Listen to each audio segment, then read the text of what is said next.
Actually going to try just to. puked in my mouth a little. I had steak for dinner. I just tasted it.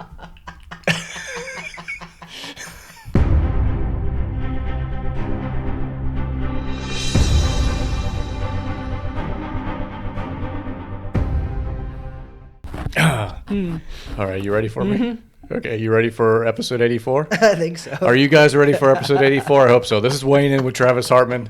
I'm B Money, the producer. That over there is Weekend Trav. We are already in full shenanigans mode, folks, and it might be because of this bourbon that we're drinking. We'll get to that in just a minute. Before I do, let's go and make sure that everyone is subscribed below or hitting the thumb up or making comments, yada, yada, yada. But make sure you subscribe to our content. We appreciate all the feedback and support we've gotten along these almost 2 years now, whether it's on YouTube, Rumble, if you're listening to us on Spotify, on iHeartRadio, on Amazon Alexa Prime, whatever, iTunes, yada, yada, yada. We're all over the place, so we appreciate the support. Definitely subscribe to us. Check the box or check the bell icon to know when we drop new content on YouTube. So, Weekend Trav, hello. What's up, brother? Oh, gosh. What's up, B Money? I'm doing okay. I think I got that bile taste out of my mouth now. So, we got a few things to talk about, folks. We had some fights up in New York yesterday or last night. Today is Sunday for us as we're filming this. I would be remiss if I did not say thank you to our media partners, which is IF Enterprises, TH Boxing, and Gulfstream Financial for your media support. And Weekend Trav to remind the folks at home, this is the #1 beards, bourbon, and boxing podcast shot in Orlando, Florida, specifically in Laureate Park, specifically in a boxing gym, specifically on the second floor in the podcast room, shot on a Sunday or Monday. Today is Sunday, dropping on Wednesday morning. in the world. In the world, Craig. That's Oh, our you're not that's Craig, our sorry. demographic. That's our niche. Yep. Niche. I like your outfit, by the way. Thank you. You're matching. I'm blue and blue. The headbands are looking good too. The head Yeah. with that hair, it's a must. Headband. It's a must headband. It's kind of all over the place today, and like it. and honestly, Weekend Trav, it's Florida. It's hot. I usually don't have hair. It's damn hot with hair in Florida. Yeah. So I was dying. I had to put the hair up a little bit. I was reviewing some of our past podcasts, and you had a shaved head. I think most people are probably like, oh, he probably shaved his head because he's, doesn't have a lot of hair. No, look at this guy's hair. Go back to some of our first episodes. This guy had literally a shaved bald head. I've shaved my head. Into this. Shaved my head for years. I only started That's growing phenomenal. this hair out in November. Recently, yeah. Yeah, November. So now I guess we're getting on 6-7 months of this. That's amazing. But that's me. No one cares about me. Everyone cares about this. They care about the Weekend Trav attire. I don't think they do. But I don't know. You got the red. I've been No, going. we I've had been comments. We got comments on the last That's episode. right, On that's episode right. 83, there were some comments about UK loving the buddy. shirt. Yep.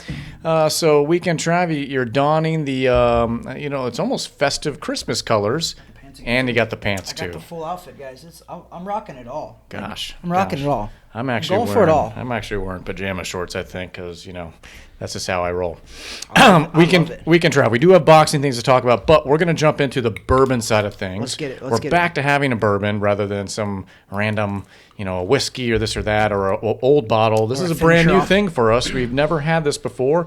Ladies and gentlemen, we're drinking Puncher's Chance. How fitting for a boxing podcast. Very fitting. Puncher's Chance, Kentucky Straight Bourbon Whiskey out of Kentucky, obviously. It's interesting. You want to go? Actually, you go ahead and read the little description on the back of that bottle. It's a nice bottle too. I can't read good. Oh, can't read very good. Hold on. Hey. The Okay. The Preservation The Society Puncher's for the Chance Snow Owls. is a Kentucky straight bourbon inspired by two great American traditions, whiskey and fighting. Amen, God bless, hallelujah. Whiskey and fighting for what we believe in. That's America. It seems like this was a bourbon made specifically for our podcast. I mean, I think so. Like every word that I'm reading so far, I just keep thinking Weighing In with Travis Hartman and B Money and Weekend Trav, and this is what we stand for. Look at this. We like whiskey and we like fighting. And we believe in what we fight for. It's this bourbon was made with heart and honor for those who know how far they've come, for those who started early, stayed late, day after day.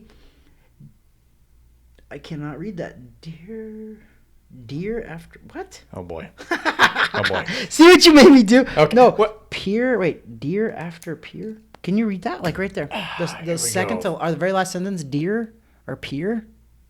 You see that? Year after year. It's a Y. Oh my gosh! Like that's. Are you serious? It is. It's like the old English. Yeah, I couldn't even silent J, yogging. So we're so this is the I should have known that. Puncher's Chance. That's even better. There's 2 different versions. This is, I think, just kind of like the stripped back version. There's also one that looked like $100 or something like that. Sorry, folks, we're not spending that. It was a capital letter and then a lowercase thing, so it threw me off. Okay. So I think price point. This is about $35 at our local ABC liquor store. Weekend Trav. When I first took my sip, and granted, for those at home that listen to me talk about the way I drink bourbon, I usually let the ice melt a little bit into it just to cut down some of the heat, and I did that the same thing here. And there's a little bite at first, but now it's actually kind of retaining it being smooth. It has a good flavor to me. I almost like a little bit of a vanilla tone to me. And then as we were talking about it after that first sip, give it a few seconds, and my lungs are awake. There it is. It opens them up pretty good. Yeah. Then we got the lungs opening up with this Puncher's Chance. Yeah. Stings the nostrils. It's quite pungent. I'm actually liking it. I'm digging it. All right. I'm digging the full package. I like the name. I like the bottle. I like the taste. It's a full package for you. I drink it because it's sterile and I like the taste. I'm going to pull if you can name that movie, drop it in the comments below. Name that quote from what movie? I'm pulling every random quote from every funny. That was a good one. Yeah. So Weekend Trav, we usually do the ranking from 0 to 10 boxing gloves. On this one, I am going to go first, and I'm going to give it a 7.7. Oh, you went real high. For me, that's pretty dang high. Is that your highest? That might be your highest. That's not my highest. I've been in the 8s before, but that's full pack. This is full package for me. Wow, all right. Full package. I get this now. I mean, I'm going high too. I'm not going 7 8s. I'm gonna go a 7.6. 7.6. That way, the average is 77. Wait, right? 7. You did 7. What'd you do? 7 7. What'd you do though? 7 8. 7.7. So it's 7.65 is the average. Oh. Cool, man. Trav can't read or add. That's okay. Cool. Can't do math real good. That's cool. It's okay. Hooked on phonics. It worked for me. That's the bourbon part of this. Puncher's Chance Weekend Trav. I dig it, and I'm glad we're drinking this. It's a new bourbon for us, and so take a look at it. Find it at your local liquor store if they carry it, and tell them that Weekend Trav and B Money sent you, and they'll be like, "Who the hell's that?" And then they'll punch you in the face if you're not subscribed. Yeah, Puncher's Chance. I'll give you a Puncher's Chance right here. Speaking of Puncher's Chances, Weekend Trav, we had some fights going on up in New York. It's kind of celebrated today, anyways, on Sunday, a big Puerto Rican parade that's usually up there in New York. Yep. And so they had a bunch of fights at Madison Square Garden on Saturday night. Tradition. And I think almost every one of the fights had someone of Puerto Rican descent in it, which understandably so, including one, Edgar Berlanga. We've talked about him on this podcast several times, kind of the up-and-coming guy over the last year or so that we've started drawing attention to him as you have at home as well. So we're going to talk a little bit about that. Weekend Travel, might as well just jump in there. I know we have some stuff coming up this weekend too, but let's jump into the fights from last night. Yeah, Berlanga was the headliner, so the whole show was for Berlanga, and it was at the Madison Square Garden, and it's their tradition. They went away from it because of COVID, but they used to always do a boxing match the day before the Puerto Rican Day Parade, and you know who used to headline that? Miguel Cotto. And Miguel Cotto happened to be in the house after being inducted into the International Boxing Hall of Fame. Yep. He was actually there as well. So Berlanga has a great story. The guy really does. He said the first fight he ever watched was Miguel Cotto at the Garden with his dad. And he said that he remembers sitting in those stands as, I can't remember, they said 9 years old, 7 years old, something like that. And was like, I will be here one day headlining a show. And it's a cool story because guess what? Now he was headlining the show. Yeah, and Cotto, by the way, got the key to Madison Square Garden at the pay-per-view, not pay-per-view, but at the matches as well. Yep. So a big celebratory thing. A lot of guys got inducted into the International Boxing Hall of Fame over the weekend. A lot of big-time names that you would know at home. We won't get into that. But let's talk Berlanga because last I checked, guy, he's from Brooklyn, okay, so maybe I don't think he lives there anymore, but he's originally from Brooklyn, okay, so he's hailing from Brooklyn. I tell you what, this guy, Berlanga, a lot of pressure on him because he seems to have a lot from behind him, but ultimately Weekend Travel, and I'm trying to fit this line in somehow, all eyes were on him to take a big bite out of the Big Apple. Boy, did he take a bite out of the Big Apple. Did I place that right? You placed it well. You teed that sucker right up. And he is from Brooklyn, and he does still live in Brooklyn. Okay. His training camp for this fight, he actually did relocate to Puerto Rico for this fight. For whatever reason, he changed trainers is probably why. Yeah. This is the very first trainer. He got rid of Rosier was his trainer, and I don't know who this new guy is actually, to be fair. But wow, Berlanga's nickname is the Chosen One, and I don't. You could go so many places with that, and the place that I wouldn't go is I don't know if he is the chosen one for boxing and the super middleweight division. I just don't think so. He won this fight by a 10-round UD, unanimous decision, and he fought a really, really tough veteran guy who marked him up. If you actually looked at the guys after the fight, Berlanga was way more marked up than the other guy. The other guy actually wasn't marked up at all. The other guy could punch, and it was a good back and forth. Angulo's, I keep saying the other guy, I should give him respect. His name was Alexis Angulo, and he fought really well. He did. He fought a very spirited fight. They kept calling him old man, by the way, and he's 38 years old. And Tim Bradley kept calling him an old man in the ring. And this old man fought his butt off against a 25-year-old, and that fight was a lot closer than the scorecards had it. Yeah.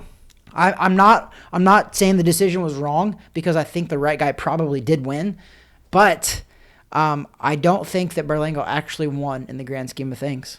Yeah, because the only thing that we're talking about is not the fact that he won the fight, Weekend Trav, but we're talking about the bite her around the world, which is, according to Berlanga, you know, he was getting elbowed throughout the fight. I don't know. You could watch the fight over and over again. I didn't really see a lot. It wasn't. No, it was a normal fight. And so if you watch, I can't remember which round, really. I think it was the 7th that the bite happened. You saw him trying to take chunks out of this guy, a la Mike Tyson, which, after the fight, Berlanga actually referenced that. Basically, I'm going to sum it up here. Basically, I was tired of the guy elbowing me, so I had to go get a little Mike Tyson on him. You know, joking. But today had to apologize for those words as well. And he should. Yeah. Listen, I'm a boxer, and what I tell everybody, it's controlled chaos in there. Okay, when you're in the boxing ring, it is controlled chaos because it's very chaotic, it's very violent. Yes, but we also have rules. There's many rules that you have to abide by, and one of the craziest rules that I don't feel like should have to be restated. You don't freaking bite somebody. Don't bite the guy. Like, you don't bite the guy. Like, what do you do? Especially nowadays, there's so many cameras. There's, like, and the guy reacted, like, pretty massively. And to be fair, Berlanga actually is lucky that he won, because that could have been an automatic DQ, especially this day and age with what happened with Tyson and Holyfield. Mike Tyson bit Holyfield twice as well. Yeah. Mike Tyson bit Holyfield once, then he spits his mouthpiece out and bites it. Chunk of his ear off. I hate to be that guy, but it probably should have been thrown out. No, I don't disagree, because it was very blatant. It was obviously, this is not one of those things you can call an accidental foul. No. This was purposeful. Yeah. He looked like a vampire. They showed the replay. He's going and literally biting the guy's neck. And in today's day and age with cameras, you can't do it. Mike Tyson, there's only like 2 or 3 angles of it. Now you have, I don't know, Edgar. So beyond the bite, Weekend Trav, you know I've been high on this guy. You have. And probably because I bought into the hype, because they sold him. He was living up to the hype for quite a stretch, but now this is about 4 fights in a row that have not lived up to that hype. I forgot the hype. I forgot him being the knockout artist that he used to be, because he was knocking out soup cans and tomato cans. I get it. Yep. And no disrespect to those guys, because anyone that steps in the ring, you should respect them, but for lack of better words, he was knocking out tomato cans. Yeah. Okay? So here we are. He's fighting an old man, which that makes me feel really old then. If you're calling a 38-year-old old. What the heck? I got some grays in this beard. I got some grays up here now that I'm growing the hair out. I could see grays in the top. I don't know, Weekend Trav. I don't know. I mean, I didn't like that. I didn't like that, because the old man wasn't fighting like an old man either. He was fighting spirited. He was fighting strong. He was fighting tough. He was taking everything Berlanga gave him. Yeah. And that's the thing. You're so right. Minus, the most exciting part about this fight was the bite. And that's the sad part, actually, because Berlanga, and listen, I don't feel sorry for this. They billed him as a knockout artist. He was 15-0 with 15 first-round knockouts. Yeah. They billed him, and he was knocking everybody out, right? Now he's 19-0 with 4 straight decision wins, and they've been ho-hum wins. Yeah. This, in my opinion, was the worst win he's had. Yeah. And if that's a possibility to have a worse win, it's possible. It is. But I get the impression, Weekend Trav, that he's kind of bought into his own hype. Not from an arrogant standpoint, but I think from the standpoint of maybe he's lost sight of the goal here. And the goal being dominate your division. And you're in a division that's going to be hard to dominate. If you're going to put up performances like that, sorry, you're a mid-card guy. Yeah. No, and you know what? It's not being disrespectful. That's being honest. That's being brutally honest. If I'm a brutally honest promoter, if I'm a brutally honest person with a guy like Berlanga and I'm sitting down to have a conversation with him, I'm going to tell him, listen, we're going to build you up a couple more fights. We're going to cash you out with a really big fight because I don't think you have the long-lasting ability to be in this division. Yeah. You used to be a knockout artist, but we marketed you brilliantly. So what's probably going to happen, honestly, it's Bob Arum. They're kind of smart. So I think what they might do is they might protect this kid. They might protect this kid now. Don't put him in there with anybody. Put him in with powder puffs. That already? They have. Well, this guy actually was a very formidable opponent. So the fact that he beat this guy is pretty good though, because this guy's formidable. They needed the promoters, ESPN. They needed a knockout. Oh yeah, on Puerto Rican Day, they needed it, and they didn't get it. They got a bite. It didn't deliver. And that's the truth about it is the Puerto Ricans come there and Puerto Ricans loved Felix Tito Trinidad and Miguel Cotto. Mm-hmm. You know why they loved those guys? Because they left it out in the ring. Exciting, those guys had blood and guts wars. They didn't do it on purpose, but if it came down to that, they warred it out, right? Berlanga last night, man, the guy popped and moved. And 2 reasons. I get it. I just said this last episode. Get in, get out, win, get home safe, right? I told guys, I'm like, listen, this is how it is. However, if they bill you as a knockout artist, and if you do that, get in, get out, get home safe, you're going to lose ratings, you're going to lose money, you're going to lose fans. Yeah. Period. You can keep doing that if you want. But I think what last night proved was that Berlanga is not the next coming of that division. I don't even think he is a top 5 guy in that division. No. I think that he's got a lot of work to do. And honestly, I don't know that he's got room for improvement. That's the problem. I don't think he hits as hard as I used to think he did. His boxing ability it's good. It's not terrible, but I think he's hit his peak. I think he's hit his ceiling. And that's the thing. If he doesn't get any better than he is right now, how do you beat anybody out there? Currently, right now, Canelo Alvarez and Triple G are rematching at super middleweight. That's 168. That's Berlanga's. No joke. Either one of those guys would tear off Berlanga's head. Yeah. Tear his head off, throw it in the creek, and shit down his neck. I mean, that's how bad they beat this guy. Like, it's just aggressive. They beat him pretty bad, and that's me trying to be honest and be like, hey, this is a serious division, and you build yourself as a ferocious killer and this big time fighter, and then you go out and you deliver that performance. And you bit a guy. I'm trying to visualize what you just described. Don't do that at home, kids. Yeah, how do you properly take a dump down someone's neck? Okay, so we can try. I mean, when I was watching the rest of the card was pretty good. I mean, it was an entertaining, lineup overall. But I think we were just all waiting for something. We were waiting for that final explosion in the main event. Didn't get it. It was lackluster, all hype, all sizzle, and really just nothing behind that. There's no taste to it, in my opinion. Yep. So I'm officially putting my name on the not on the Berlanga bandwagon now. Now I hope you see why I never talked crap on him. I didn't, but I said I'm not sold on this guy. I've said that repeatedly. I don't think I was sold on him, but I was cheering for him. Yeah, and he was up and coming. I was waving the flag. You were rooting for the guy, for sure. I still think Xander Zayas is the one to hold that Puerto Rican flag up high, and he's the guy. You're better off in sticking with that one, I think. He's the true chosen one. I think that kid can fight, and he's young. Listen, 100% all truth here, though. Berlanga, he is 25 years old, okay? I think with some brilliant marketing, with some brilliant matchmaking, with some brilliant new trainer. I'm sorry, the new trainer I don't think works out. Go back to your other trainer because your older trainer, the one that had you originally, had you knocking jokers out. Yeah, whether they were good or not, doesn't matter. He had you on a good path. So stick with what works with you, okay? If it ain't broke, don't fix it. But it's like we say as well on this show, just remain in the conversation. Mm-hmm. He's doesn't necessarily need to be the number one guy right now, and he isn't. Just definitely not, and I'm close. Have your name in that list of 6 to 8 guys. Listen, if you can fill the Garden and headline a show, it was Puerto Rican Day Parade, so there was a lot of other Puerto Ricans too, but for the most part, he filled that arena. Yeah. So you can fill that, you can sell.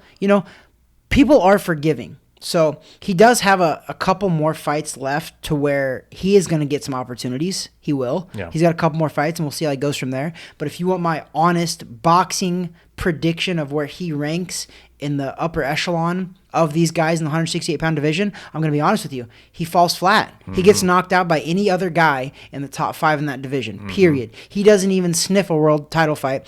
And the only reason he does sniff a world title fight is because he is a bigger seller. Yep. And they better cash him in quick if they're going to do that, because otherwise he's not a big sell and he won't make a big payday. So he does have a chance. Okay, like I said, he's not – it could be worse, yes.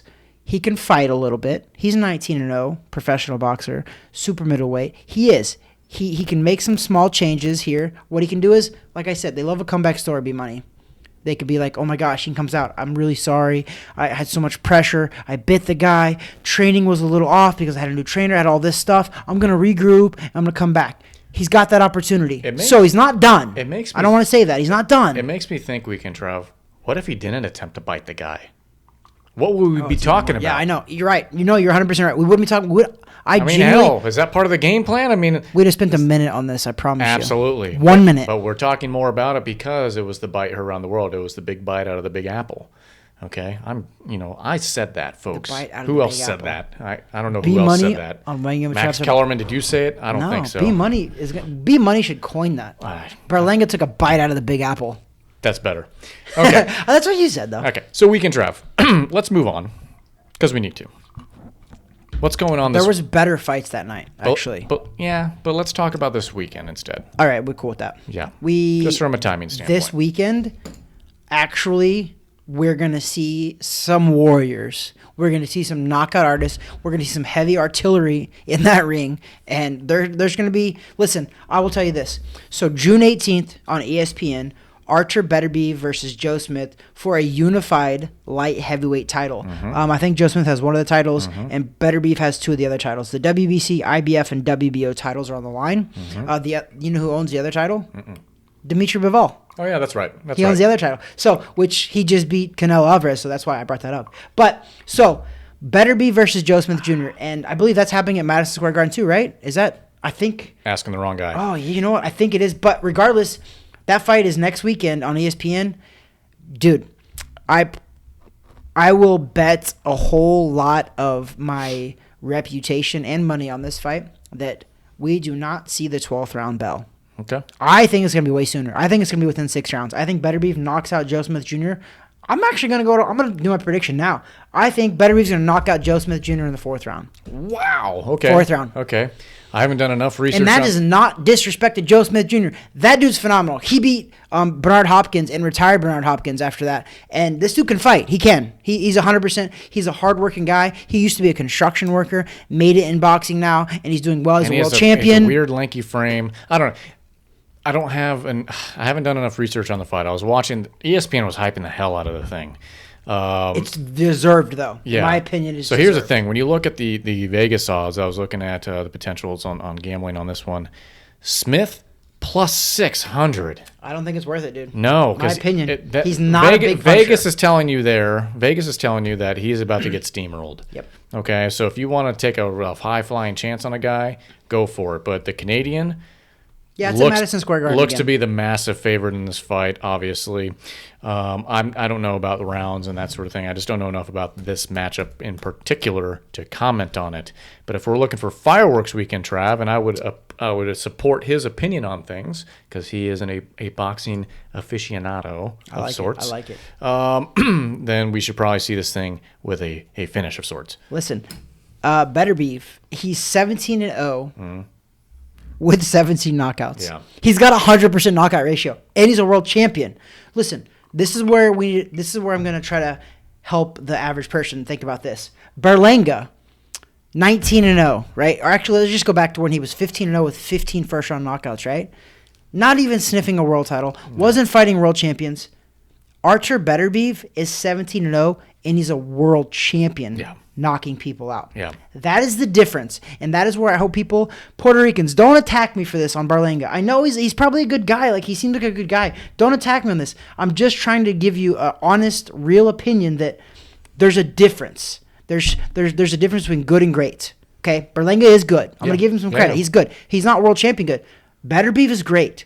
17-0, 17 KOs. He owns 2 world titles, and he's knocked out 100% of the guys that he's fought. Yeah, to our Puerto Rican this friends. This is the difference. To our Puerto Rican friends and listeners alike, put your chips behind Xander Zayas. Different weight class, obviously, but that's the guy to hang your hat on. So, but back to the fight this weekend.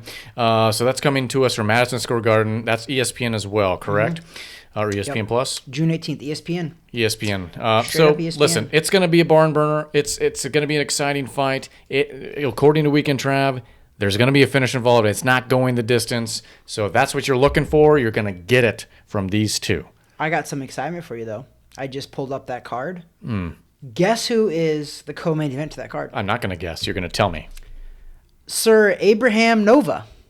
My guy. Your guy. Your bearded guy. You love That's this my guy. He's 21-0. I should know. Fighting a 9-1 guy. I should know these guys. He's So listen. There you go. That is my official B-Money hype train is now all on Abraham Nova and Xander Zayas. Those are my 2 guys. Hey, but I'm up and coming. I'm gonna back you up on this one because I didn't back you up on the Berlanga one because I didn't think he was there. I'll back you on the Xander Zayas. I actually wholeheartedly agree. Even when you said it a long time ago, I was like, listen, this guy's legit. Yeah. I'm on his train. Yeah. So far.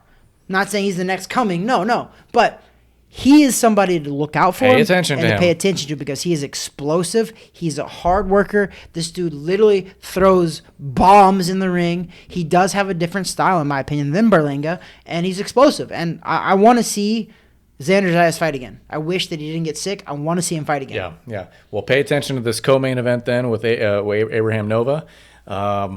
Listen, I was drawn to him because of his beard, but he performs. He put forth a good fight last time he was in the ring, and he brought his own mascot to the ring weekend, Trav. And you know what? He won our beard of the week at that time. Once beard again, of the month. Full package. I'm telling you, it's a full package. You got the marketing, you got the promo, you got the excitement, and you have the product in the ring. We got the full package tonight with the bourbon, with the beards, and with the fighting. And the headband. And the headband. Everything. Bands. Joe Smith Jr. back to it really fast. I'm looking at he's 28-3 with 22 knockouts.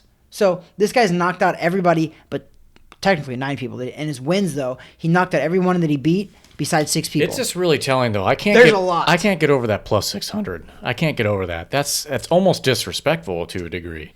Yeah, I mean, it is, but if you know, so I know a trainer, actually, John Scully. What up, Scully? Giving him a shout out. John Scully has worked with Beterbiev. Yeah, and I trust Scully. I know him intimately. You know Scully from he was at UFC Winter Springs, but Scully also saved my life when I was like 11 years old from Anthony Durrell and the Durrell clan in the National PAL. Thanks a lot. I won National PAL that year. I was number 1 in the nation. So appreciate you, Scully, for sticking up for me. Scully knows that story. It's a great story.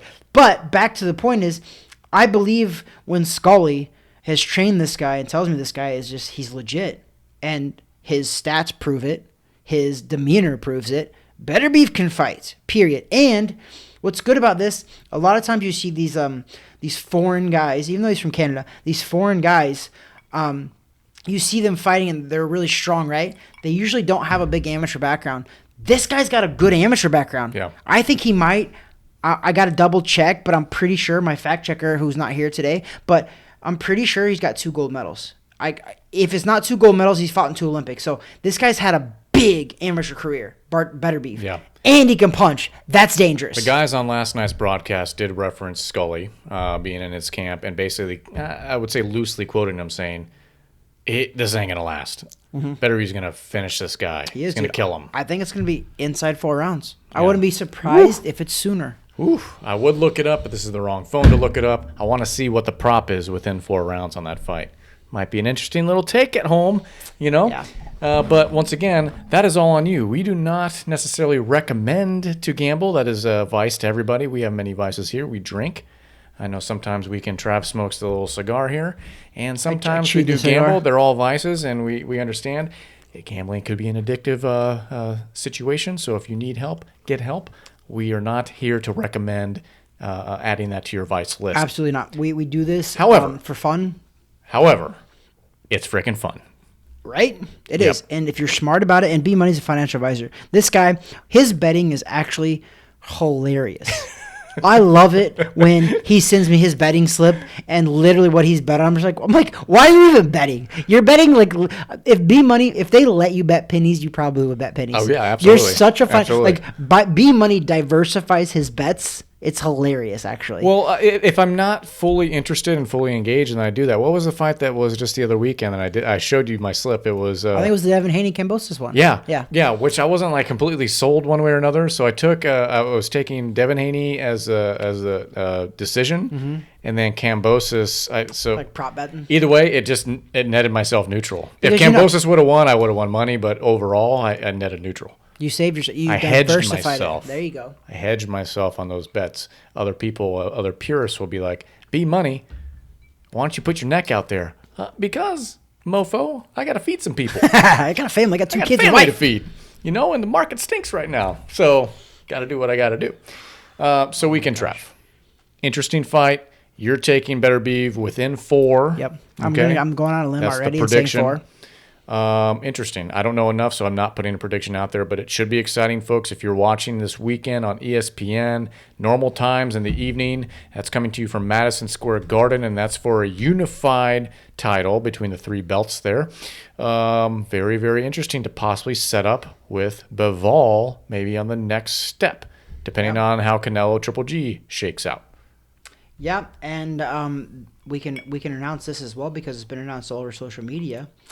But Jake Paul and Amanda Serrano are also fighting at Madison Square Garden August 6th. No opponent named. So I'm like a little curious, like why they even announced. They didn't even announce an opponent for Amanda Serrano or Jake Paul. So I think what they're doing, this is my opinion, and I think I'm going to be right, but the fact on how they announced this, to me, I feel like they are not going to fight anybody that we've ever – it's real serious because when you announce a fight and you don't announce who you're fighting, you are 100% banking on selling yourself. Right. They're selling people that are coming to watch Amanda Serrano and Jake Paul, which is fair. That's who comes anyway. But it does help if you get a guy like Tyron Woodley or a guy like Tommy Fury where you're bringing in a different demographic and a different crowd to help sell the fight.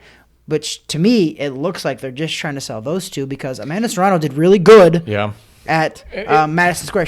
So obviously she's not going to rematch. We're still 2 Katie months Taylor. out. We might hear something this week about it. By the time this episode drops, we might already know. Wednesday morning drop. Guys, look out. 7:15 a.m. So Eastern who Standard knows? Time. We'll see. If that is, then check out our social media pages, whether it's on Facebook, whether it's on Instagram, or whatever else. We'll post something about whoever. We update their Instagram pretty regularly, yeah, guys. all the Follow time. us. He's doing that all the time.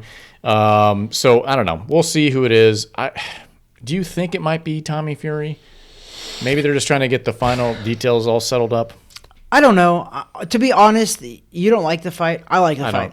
I think it should happen because this is why. Because all these people that don't know shit about boxing, Roger Mayweather's famous saying, most people don't know shit about boxing. He's correct.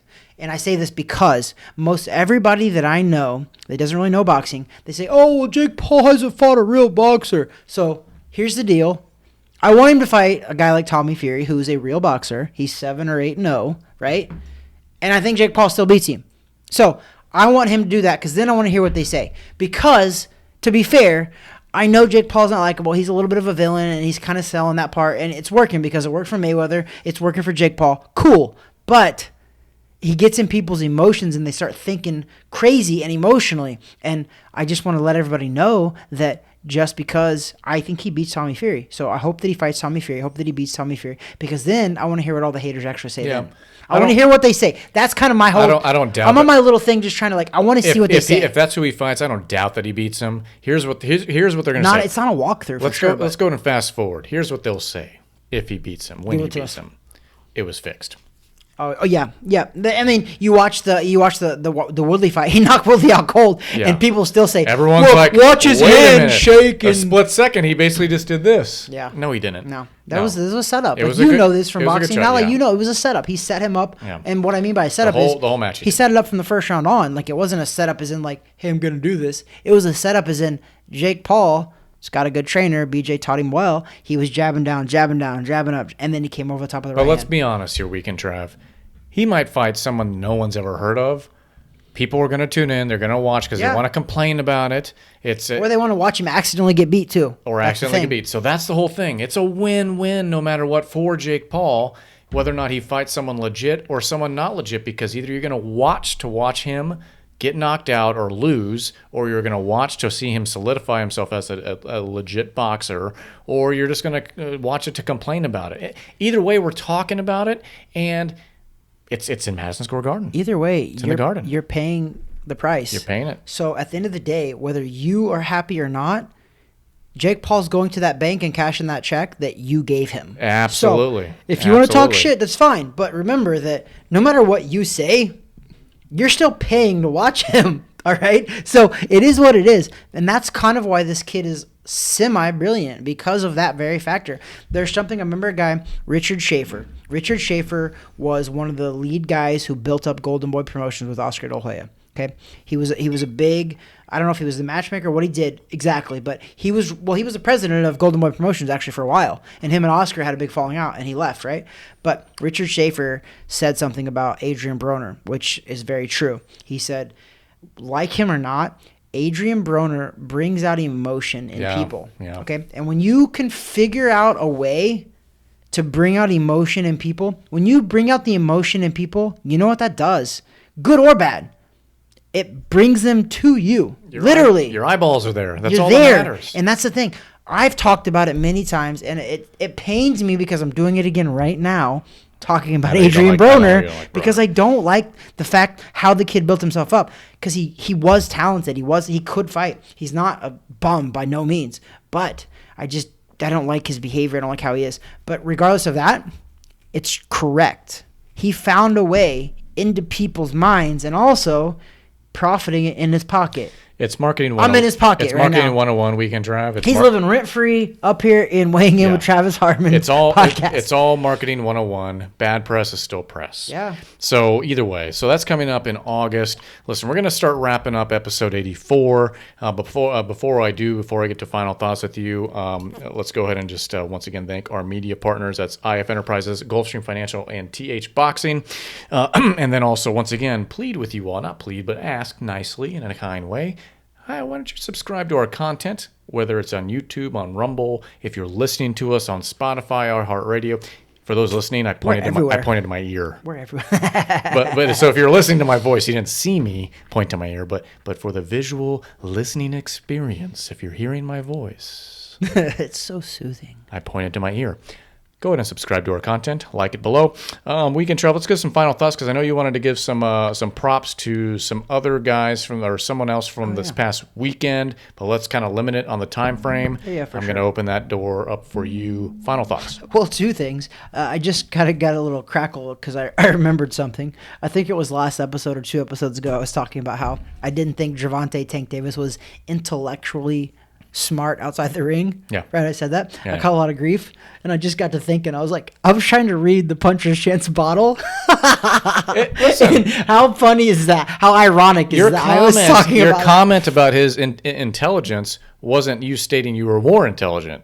Yeah, that's very true. For all we know, you're less intelligent. That's very true. I never claimed that I was smarter. No. That's where I think the haters missed the boat. Oh, on that one. It's because I didn't say I'm better than him. No, I never once said that, because to be fair, in a heartbeat, I would love to have had the career Tank Davis had. I had 46 professional boxing matches, and I never even sniffed a world title fight. Tank Davis is sniffing a world title fight, so he had a better career than I did. You ever go to Cracker Barrel Weekend Trav and you play that peg game that's on the triangle board, and you're stuck with golf tees, you're stuck with like 4 or 5 left, and it says you're just plain dumb.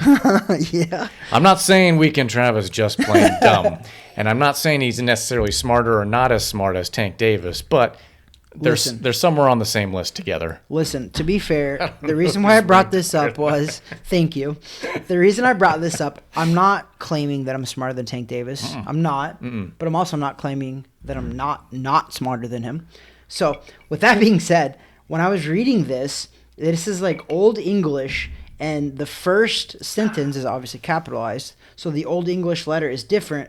All it says is year after year. That's the whole sentence, right? Yeah. So it looks like a D, and then I see deer after And then, yes, the second word looks like year, but it kind of looks like pear as well. So I was reading that. I was like, I'm not really having a good time with this. So regardless of that, I can admit my mistakes. I didn't see it. I played cleanup crew on that real quick. Did. The producer saved the day quickly. And I was like, I don't really know. Maybe I'm more intelligent than Tank Davis. I mean, I think we could probably safely say that. I don't know. So we can try final thoughts, please. So final thoughts are that the old saying, when you go to New York, take a big bite out of the Big Apple, it wasn't literal. Don't actually take a bite out of anything, okay? Berlanga, don't take a bite out of the Big Apple. No. Literally. Figuratively, yes. Literally, don't do it, bro. Otherwise, you're going to be on a meme for the rest of your life. That's the environment we live in. We live in that environment, and you're going to get depressed because of that. You don't want to get Nate Robinson. Oh, yep. I mean, you got Tyrone Woodley, too. Tyrone Woodley. Was that it? That's it. That's all I got. That's all I got. I thought you were going to talk about the guy that's 40-0 and stuff like that. Jaime Munguia. B-Money. 10 seconds. B-Money threw that up there. Jaime Munguia. He fought at a catchweight at 165. He's 25 years old. He's 40-0. Nobody's talking about this. He's 40-0. Yeah. He did a catchweight of 165. He was losing on points to this guy, I believe, and then he knocked this Jimmy Kelly out in the 4th or 5th round. Looked phenomenal. And here's another difference between Berlanga and those guys. Either one of these guys, either the Jimmy Kelly or Sam Kelly versus Jaime Munguia, either one of those two, I think, roll Berlanga up and smoke him out of the arena. Period. Okay, so no longer head in the river, pooping down his throat. I went a little more less. I went more PG-13. That was a little less aggressive. Okay, and he's with DAZN and Golden Boy. He's actually, to be fair, all of his bull crap, but he's with the right promoter. The guys they're gonna give him big fights. They're gonna put him on that stage because, to be fair, Golden Boy helped build up Canelo to where Canelo's at today too. Yeah. So they do a decent job. DAZN is the platform to be on as well. So all right. Jaime Munguia has an opportunity. So good congratulations to him. 40-0. It's impressive. So this weekend, pay attention to Abraham Nova, co-main event this weekend, and then also main event. Weekend Trav saying stops within 4 rounds. Better be versus Joe Smith Jr. Weekend Trav, that's it for me. I've already given my props. I've already done everything I need to do. Just so you know, haven't burped once during this whole episode. No vomit burp. Thank God. That's right. So with that, that was funny. Thanks for episode 84. That over there is Weekend Trav. That there is B-Money, a.k.a. producer, a.k.a. the Verb King. Ooh, I don't like being king of that. But God bless. Thanks.